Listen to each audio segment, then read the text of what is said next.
Hello everyone. This is my demonstration of how my method and process for referencing a dynamic array within a table. So we're going to start first by formatting our worksheet as I like to normally format it. Column 1 width is 1, row 1 height is 1. Now we're going to create our dynamic array and expand out our formula bar just a little bit here. And we're going to say, to encapsulate our dynamic array, we're going to create our header first. So we're going to say index, comma, to denote our next column. So this is column 1. Now we're in column 2. Person, column 3, amount, press enter, and now we've got our dynamic array. Or our dynamic, our dynamic headers rather, excuse me. Now we need our row information. Now, I'm going to include a index column here that denotes what row this is within the dynamic array, and this is for visual reference only. This is not required, but I love my index column, and index rows for referencing information and allowing me to have visuals. So you're going to see me using those a lot in future videos and in this video in particular. So we're going to say row 1, column 1 is 1, row 1, column 2, Eddie, and row 1, column 3 is 100. Now, for those of you that don't know this trick, within the formula bar, in order to move to the secondary line, we want to press Alt-Enter. Now, to move to the second row in a dynamic array, those are denoted by the semicolon. Now, there's our semicolon. That addresses row 1. We're going to hold down the Alt key and press Enter on our keyboard and do a little bit of spacing. Now we're on our visual reference is of row 2. This is just to provide a visual reference of where we are within our dynamic array. Row 3.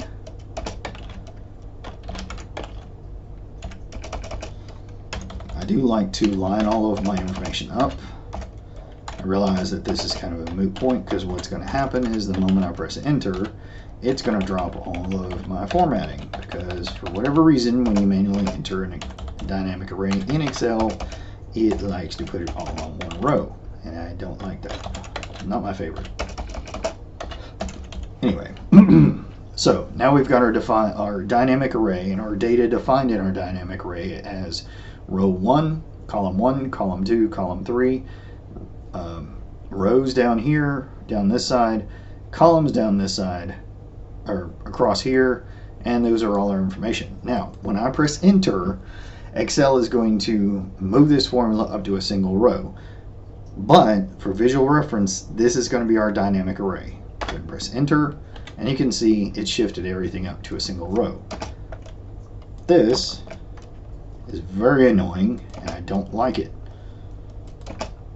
But it is what it is. So now we have our defined dynamic array right here.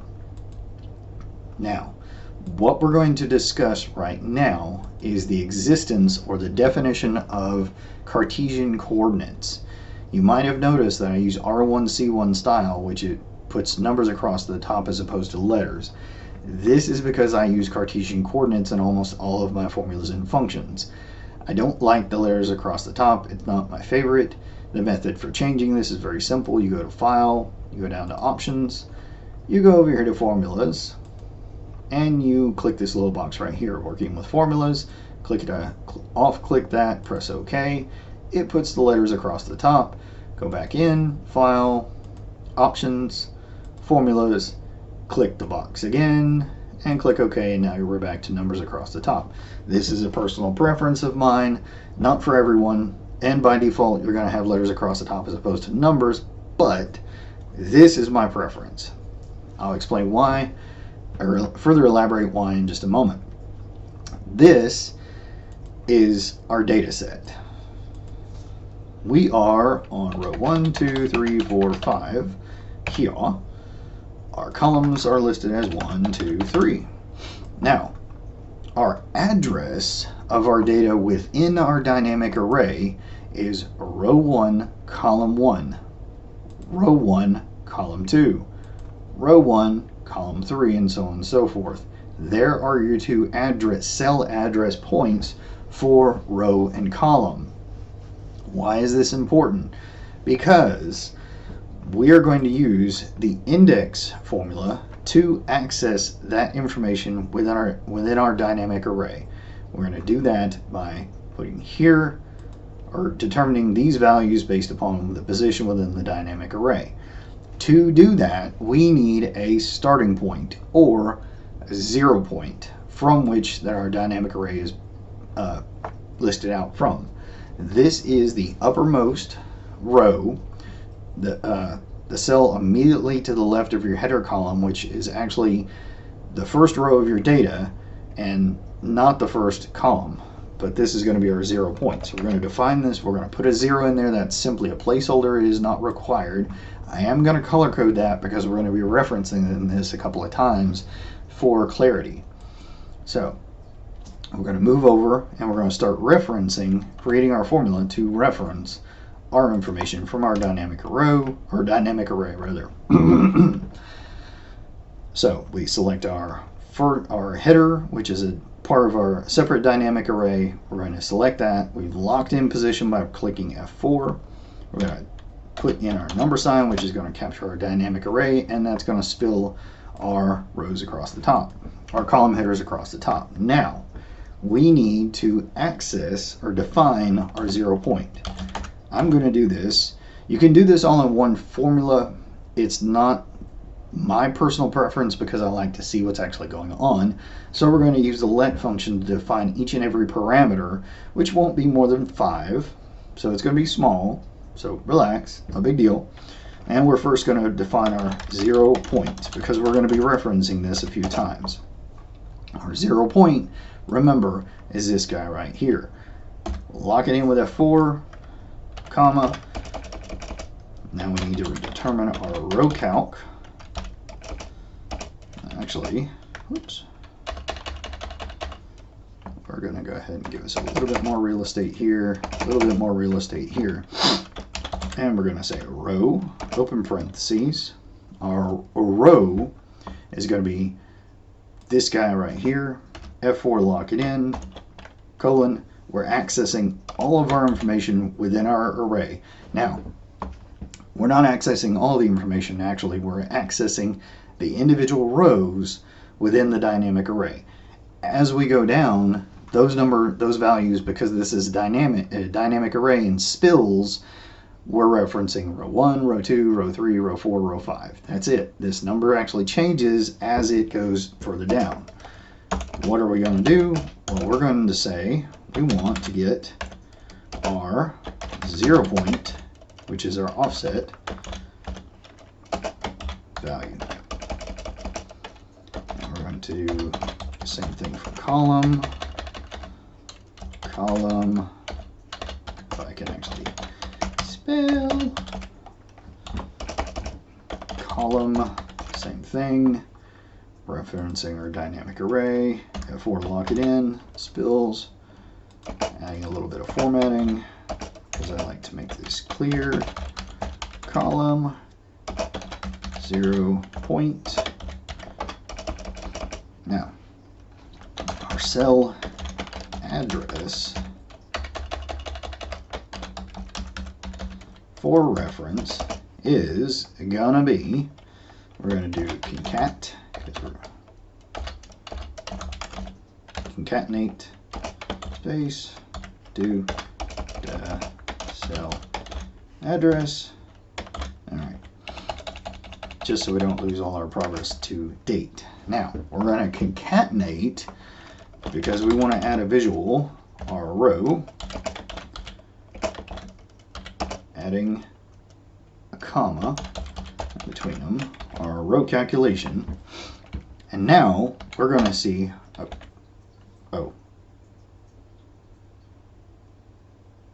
what?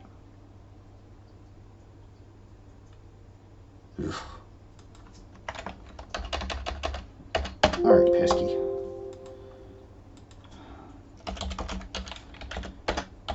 Excuse me. Concatenate, the older of the two functions, works better with dynamic arrays than concat, the newer function, does. Don't know why. Don't really care. It's stupid. I'm irritated. Blah, blah. I could grab about that all day. I'm not going to. I'm going to move along. Concatenate, which is going to join each one of our values together. This gives us our cell address. The cell address is going to be key, our cell address for each one of the cells in our dynamic array. This is going to be mission critical because what we're going to do is we're going to use our index function next. And do that, we're going to say AR array extract. And we're going to go index and some real estate index. We're going to add our capture our dynamic array, which is F4 to lock it in, #, and we're going to say row calc for our row and column calc for our column. Nothing changed because we didn't close out our formula here. Now, there is our information within our array. This actually allows us our visual representation, cell address allows us a visual representation of the information that we're accessing, the row value and the column value of each of those. This is a dynamic array, so it spills because we're not yet inside a table. This is going to be crucial. When we are on a worksheet outside of a defined table, this will spill. We don't want it to spill when we're inside a table, so we need to adjust our approach just a little bit. That being said, we're going to create we're now going to create a table. There's a little real estate here. Person, same data, and we're actually going to include one more column for quantity. Now, remember, I say this is our 0 point. As defined, we're accessing it within a table. We need to reference our 0 point, which is outside of our table. So this is, again, column 1, column 2, column 3, column 4. Column 4 is a new addition to the table. We're going to point that out why in a moment. Row 1, row 2, row 3, row 4, row 5. So we're going to say, here we go. Do Control-T on our keyboard. I use the add-in Monkey Tools from Ken Pools and Skillwave website. Highly recommend it. Very awesome. If you don't have it, it's definitely worth the $100 or so a year to get it. There are so many cool things that it can do, but I'm not going to go into detail. This is not a Monkey Tools video, and Ken can explain this way better than I can because he wrote the most awesome add-in, in my opinion. So we're going to define our table. We're going to name this TBL demo. My prefix for all of my tables is TBL underscore, and to allow me to reference those outside of there. We're going to drop our filter buttons for now. We don't need to create it as a connection-only query. We do want to say it does have headers. We're going to click OK, and now we've got our guy defined. Our table name is defined clearly right here. We're going to add our nice little borders around each one of our cells, and we're actually going to oversize this guy just a little bit. This is where it gets a little bit stressful. When you have a dynamic array and you're referencing a dynamic array inside of a table, you need to keep in mind that your table needs to be as big or bigger than your dynamic array. If it's smaller, you may not capture all of your information within your dynamic array.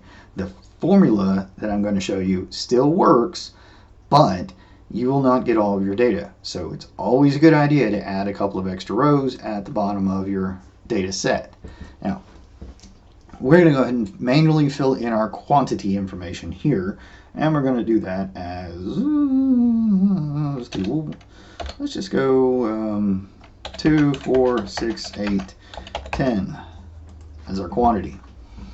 Now we're going to include our formula. Actually, we don't need to sit here and retype everything. We can capture this guy right here, Control Z to copy, exit out, go into our table, paste that guy in. And a couple things. We need to change our 0-point reference to this 0-point reference right here, and as opposed to referencing our dynamic array right here, we need to reference our position within our table. So we need to change this value right here to RC, which is relative row column to our current position, RC here. And what's going to happen is when I press enter, our information from our dynamic array will populate in this first column. Press enter, there it appears.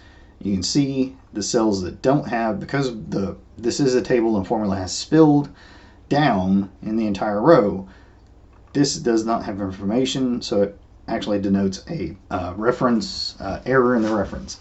Now, of course, to get that to not appear, because that is not favorable, we're going to say if error, go to our end here, and we're going to include a blank space. And we're going to press enter. Now, this is our index values from our dynamic array over here. If we send it down, because we didn't really need to do that because this is within a table, it copied the formula down anyway, but here's key. This highlights the entire column, and if we click our little mouse when it's a nice little plus sign right here, or as Mike Girvin likes to say, the angry rabbit, and I do like the angry rabbit symbol myself. So our plus sign, we're going to drag it over one column, two columns, and drop it. And there's our information from our dynamic array. No spill error. This will continue to work without fail the moment we add information to our dynamic array. So this is our dynamic array. Let's go ahead and reformat this because, of course, Excel is not being helpful in this instance.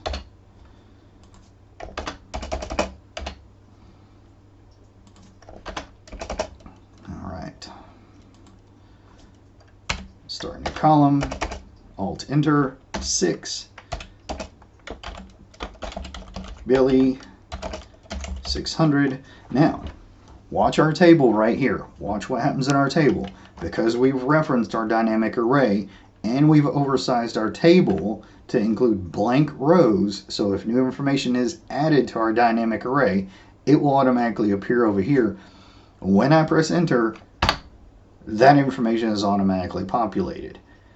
Notice what did not happen though is our manually entered value that is outside of that formula did not populate.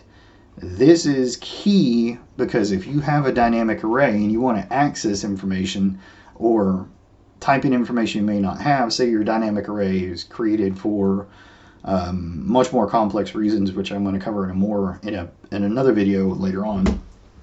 This is our manually entered column. So we're going to put in 12 to continue our numeric theme here. And we're going to do something a little bit crazy.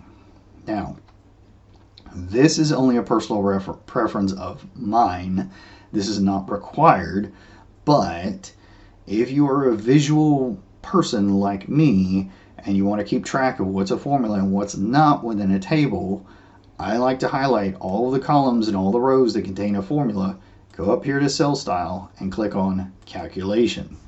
This gives me a visual indicator that this is a function, that there is information, there is a formula here. These are formulas and I don't need to mess with them. These are absolutely fine. They're normal. They're not formatted anything special other than the in general table design. So that gives us our information. Now, we're going to do a little bit of cleanup here because we do not actually need these row numbers. We're going to delete those. We don't need these column numbers. And as a matter of fact, we don't even need this value whatsoever because we're only getting that information from the cell itself. formula continues to work without fail. This is what actually the ending formula. And we're going to format this guy just a little bit better because I want this to be clean and neat. And there we go. And this guy up here, get out here. I'm going to say this is note 01, comma. This is my cheat sheet for including notes in my let functions. I'm going to define each one of these. Note 02. Basically what we're doing is we're defining an additional parameter, except we're not switching to another row here. We are just continuing on. Sound a bit like Bob Ross, the painter. Right now, happy little formulas are Control-Shift-Enter. I actually have this on a t-shirt because I like it so much. Now, we're going to go back and we're going to define each one of these. So what is this first notation right here? Capture the cell to the left of the header row. Determine the row, the current row position within the table. Determine the current column within position within the table. Create visual for cell address, which we don't actually use and is not required for our final output, but we're going to include that just in case you need to reference it back. Extract data using cell address from dynamic array. Final accounting for add error handler to be empty cell. Bing! Still works. Double click to send it down. Drag it over so everything's the exact same. There's our notes. There's our formula. This is how I reference a dynamic array within a table, including a zero position, a 0 point, outside of the table itself, and will continue to work without fail. This, if we, one more time, we're not going to, because I don't want to reformat this thing again, we're going to say Zoe, and we're going to say this is 700. Zoe gets added to our dynamic array. Zoe gets added to our table. This will continue to happen, and as we add more values, they continue to populate within the table. Again, always a good idea to include some extra rows here. You can include a few extra rows in your table, or many rows in your table, totally up to you. Because we've included the error handler, those cells will remain blank and empty, and we're going to include continue our formula, or our number convention straight down our column. Now, that is, I'm going to one more time click on my formula so that people can follow along with it. This is my formula for referencing a dynamic array inside a table. Thank you very much.